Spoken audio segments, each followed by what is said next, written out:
Let's get started with some takeaways from Big Ten Media Day 2. And I want to talk about USC and Lincoln Riley. We're going to talk a little bit about Nebraska, Penn State a little bit later on. But I got history with Lincoln Riley.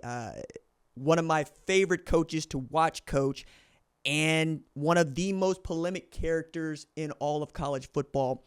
Polarizing if you're from the state of Oklahoma. There's history there. We don't need to rehash it. So there are going to be some folks that show up in the talking about this conversation that are going to have their feelings, and their feelings aren't going to change.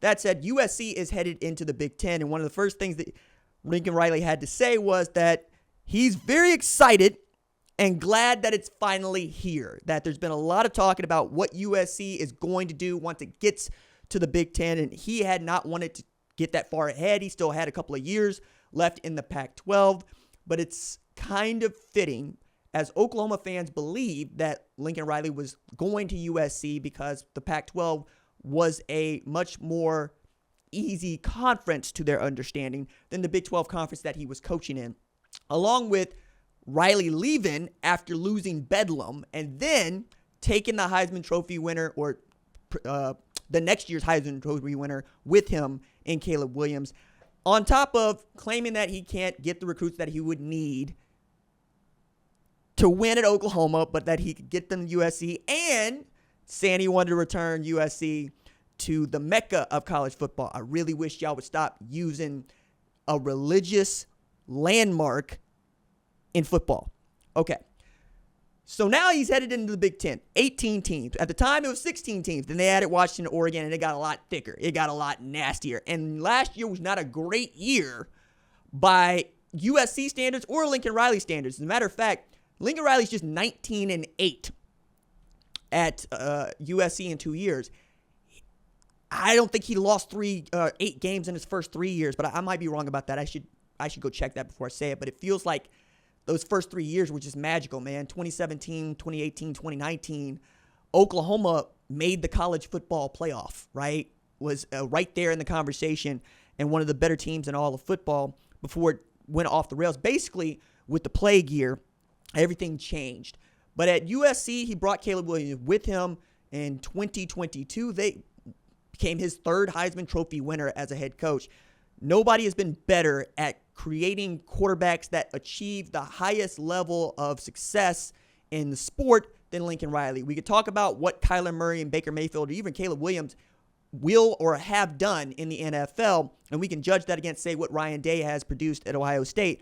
But as far as winning the Heisman Trophy and garnering attention for having the best quarterback in the sport, nobody's better at that than Lincoln Riley, which is one of the other reasons why Miller Moss is so interesting to the rest of us. Moss, a guy that couldn't beat out Jackson Dart, obviously was not going to beat out Caleb Williams, but also a guy that didn't think was going to beat out Malachi Nelson. And then Malachi Nelson decides to transfer to Boise State when it becomes pretty clear that Moss is going to get the start in the Holiday Bowl against Louisville. And that is when Riley said, look, that's when our season this year actually started.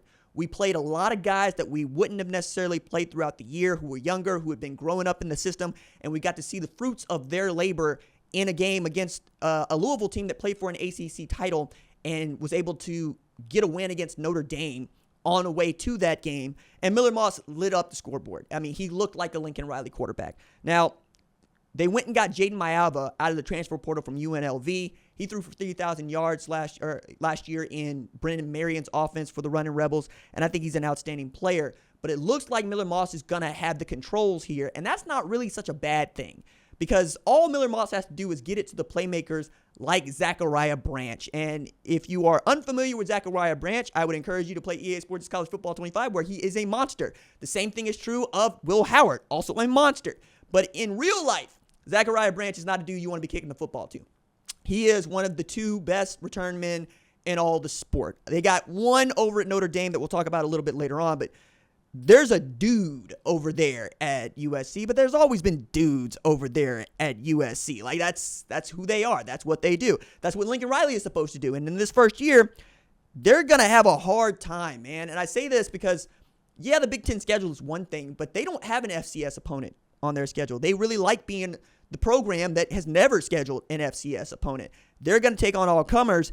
And what that means going into 2024 is that their schedule is a combined 106-53 last year. Winners. All up and down that schedule for them. They got a huge one against LSU in Vegas, where it feels like the first team to score 40 is going to be the team that wins, and I think both of those teams will enter that conversation as top 25 opponents. Maybe USC might not, but if they beat LSU, which I expect to be a top 10 program when the preseason polls come out, yeah, they're going to get everybody's attention going in the Big Ten play. But as much as we've been talking about Lincoln Riley's offense and been talking about the changes that are coming at quarterback, I thought the most interesting thing he had to say was that his brisket is fine. He just took a bad photo. I'm kidding, but he did say that. Like, you got to ask that question again after putting out a photo of what looked like some pretty dry brisket. The thing is, Lincoln Riley's guy not budging on the brisket was fine. He just took a bad photo. You know, I'm not a pit master. I just eat the barbecue. I don't make the barbecue, but I take that back. I'll cook some brisket, and mine be, watery when wet. That still looks a little bit dry. But the most interesting thing he did have to say, now that I got that joke out the way, is that the defense this year is going to be better. And he believes he's got the preeminent staff in college football, or one of them, on the defensive side of the ball. And frankly, that's what he's been missing for the better part of his entire career as a head coach. Peep game, dog. They have scored 40 points or more. Lincoln Riley's teams have scored 40 points or more 48 times. He's coached 92 games, 49 times. He's 45-4 in those games.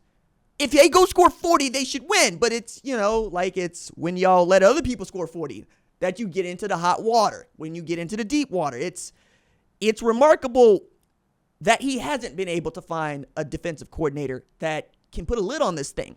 From going from Mike Stoops to Alex Grinch, he's only had two. And he don't like firing defensive coordinators. He didn't like firing Mike Stoops. He doesn't like firing Alex Grinch. But in the firing, he did go get a dude.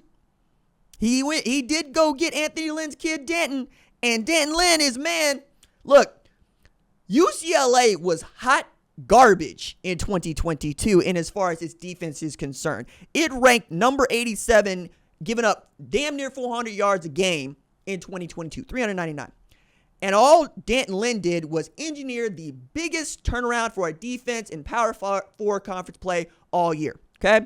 Go from 87 in yards per game to number 11, giving up 100 yards fewer. Going from 399 to 299. That's one. Second is they had the number 1 rushing defense in the country. Number 2 rushing in yards per play. Number 3 in sacks per game. Number 4 in tackles for loss. And they only allowed 20 points or more scored 3 times during the regular season. 9 times they allowed just 20 points in 9 games, they allowed 20 points or fewer. The defense was great, right? No matter what you want to say about Chip Kelly and how it went down for UCLA, the defense was outstanding. And then D'Anton Lynn went and hired some hitters, like Eric Henderson on the defensive line, coming from the Los Angeles Rams, where he coached a guy by the name of Aaron Donald, right? Matt Entz coming over, though, that's the one that really sold it for me. Matt Entz was a head coach at North Dakota State, and you know who North Dakota State is because you're smart and you watch this channel. Bringing in that dude to coach your linebackers and be an assistant, that is a huge move, both for D'Anton and for Riley, because he's been able to surround himself now with guys he knows that can coach ball like he can coach ball, except on the defensive side. I think that Alex Grinch's philosophy worked to a point. And when it didn't work, he got you in some hot water. It was real feast or famine. They were going after everybody all the time, trying to take the ball away all the time. But the way that Riley's offense goes, that's not complementary football. You want to play complementary football. You want to meld a defense with the kind of offense that he already runs, because the offense ain't changing, and he's going to keep calling the plays. I think that SC is in a very interesting spot here because nobody expects them to compete for the Big Ten championship in year one. But we do expect them to be good. In that way, they're on the same tier or trajectory, I think, of a Penn State, right? Or in Iowa. Just that tier right below the teams we expect to be there. Ohio State, Oregon, Michigan to a degree, right? You can really start to move around those pieces once you get past teams that have already played in the Big Ten championship the last, say, 4 years. Northwestern notwithstanding, right? Northwestern, Purdue. But it felt like because of the divisions, we were always going to end up with a lesser opponent in that Big Ten championship game against the Big Ten East, which was loaded, and the Big Ten West, which was not. Now, all you're asking is that you win as many of these games as you possibly can, and you make the conference championship.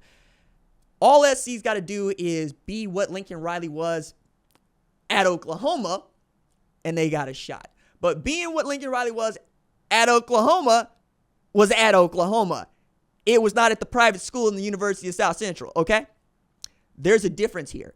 And I wonder, with the travel that they're going to have to perform, right? They got a game in Piscataway, Los Angeles.